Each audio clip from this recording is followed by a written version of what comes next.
Salut à tous, en ce mardi, c'est ça? On est mardi, non? Quel jour sommes-nous? C'est ça. Mardi 19 septembre 2017.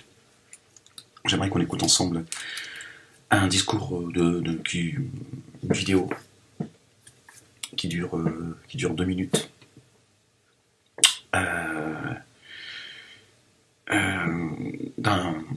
Du porte-parole, je pense que c'est le porte-parole de la coordination contre le racisme et l'islamophobie, qui était présente devant les instances européennes pour contribuer, pour continuer son combat. Voilà ce que dit le petit billet qui accompagne, le commentaire qui accompagne la vidéo, et j'aimerais qu'on puisse l'écouter ensemble. Je suis Nadia Omani et en tant que représentante de la coordination contre le racisme et l'islamophobie, j'aimerais parler de ce racisme anti-arabe qui s'est transformé en France en islamophobie.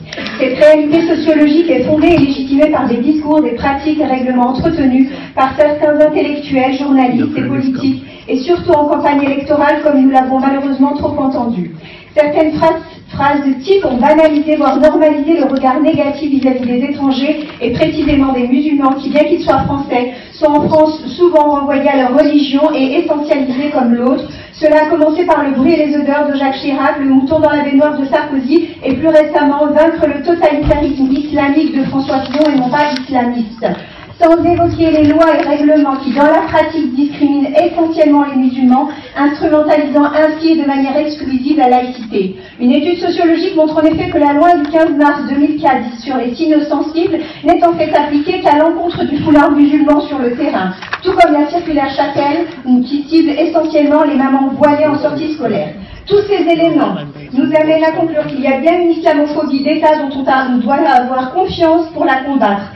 Car le plus grave, lorsque certains de nos responsables utilisent l'islam comme fonds de commerce et électoraliste, c'est que les gens du commun se sentent légitimes à exprimer leur haine et leur rejet des musulmans, ayant l'impression de faire œuvre salutaire pour leur pays par mimétisme. Ce sont autant de témoignages que nous recevons au sein de notre association et qui affectent le lien social. Nous appelons donc les autorités françaises à faire œuvre de responsabilité en reconnaissant et en valorisant le multiculturalisme français et en se rapprochant d'organisations de terrain comme la nôtre, sans en stigmatiser les membres, comme c'est le cas aujourd'hui, pour lutter fermement et efficacement contre l'islamophobie au même titre que l'antisémitisme. Tout comme nous appelons l'Europe à agir dans le sens de pacifier les relations en condamnant et en sanctionnant fermement tout responsable qui se prête à attiser cette haine à l'égard des musulmans, pour éviter que se reproduisent des tragédies islamophobes comme celles subies par les Rohingyas. Merci de votre écoute.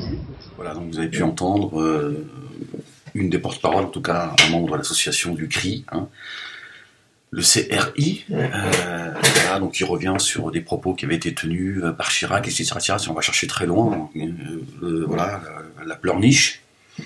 Et en fait, moi je vais vous le dire comme je le pense, puisque c'est un discours que j'ai défendu moi aussi à une époque, je me sentais...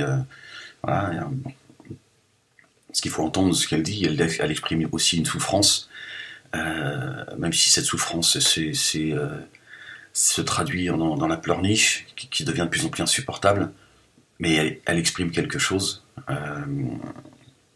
Donc j'avais moi aussi, voilà, j'avais des œillères, je n'entendais rien, je ne voyais rien. Et tout ce qui me préoccupait, c'était de répondre au racisme et à ce qu'ils appellent l'islamophobie. Ce mot qui, comme au sein de la communauté juive, même si l'histoire est différente, certains se servent de ce mot, l'antisémitisme, pour faire taire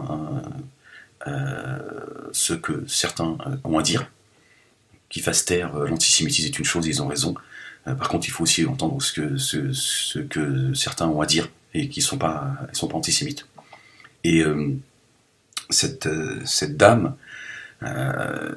voilà, derrière le mot islamophobe, elle veut elle aussi faire taire en fait ces gens qui n'ont rien contre les musulmans, qui veulent essayer de comprendre et qu'on en marre aussi de cet islam identitaire que l'on veut imposer, et elle veut faire taire cette pensée, elle veut faire taire...